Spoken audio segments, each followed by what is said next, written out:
At a dimly lit street corner on Sebastianstrasse, a few miles south of Checkpoint Charlie and uncomfortably close to the East German border, two men in government-issue overcoats warded off the autumn cold and tried their best not to look like Americans. Or spies. "You know, I have a lighter," the shorter man said. His breath steamed. "I don't need a lighter," the taller man said through lips clenched around a bobbing cigarette. It was quiet, as expected.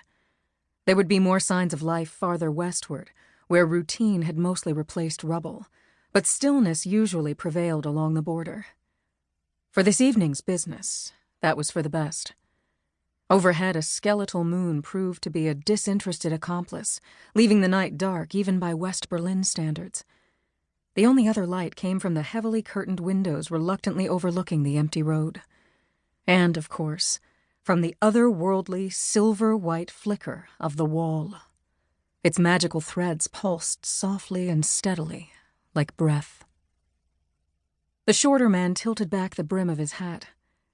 Dark curls popped out over a pale forehead. "From where I'm standing, Jimbo, it looks like you need a lighter." Jim frowned. "How about you worry less about me, and more about watching for our guests, pal? But watching your little show is far more interesting." Ignoring his companion, Jim took in a slow breath through his nose. He concentrated, murmured the words he'd been taught as best he could remember them, and snapped his fingers. The sound echoed hollowly down the quiet street. The cigarette remained unlit. "The ladies must love this." "What would you know about ladies, Dennis?" What was the problem? This usually worked, though he had to admit it had been a long time since he'd failed out of St. Cyprian's University of the Arcane. Dennis laughed.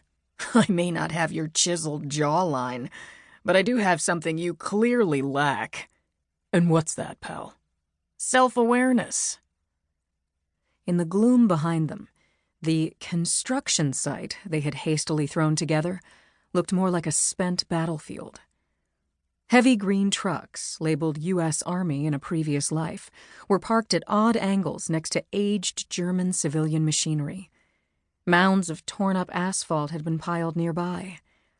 It had been costly and a little sad to dig up a perfectly good road, especially when plenty of streets in Berlin were still pocked with the cratered reminders of the war.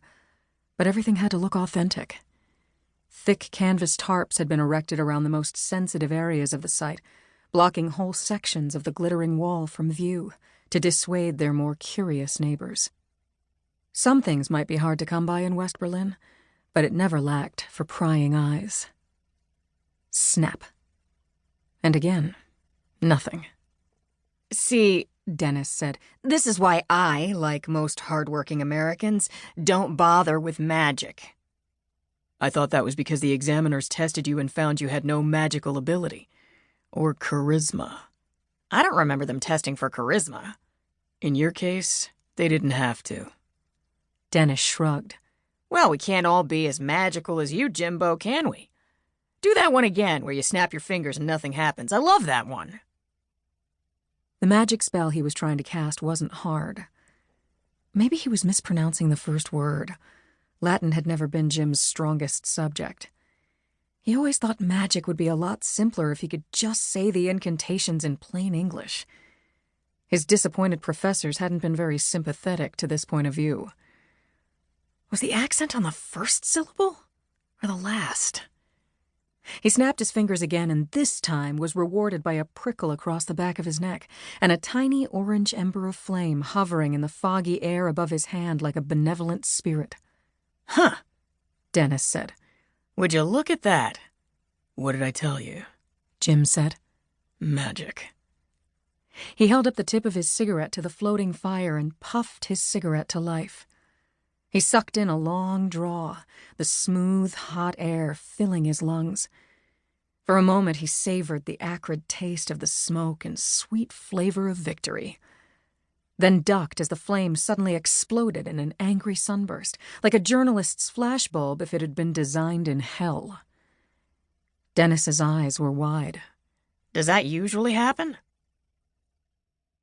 to keep listening to this audiobook. I've left you a link in the description so you can do it, at no cost thanks to Audible's 30-day free trial.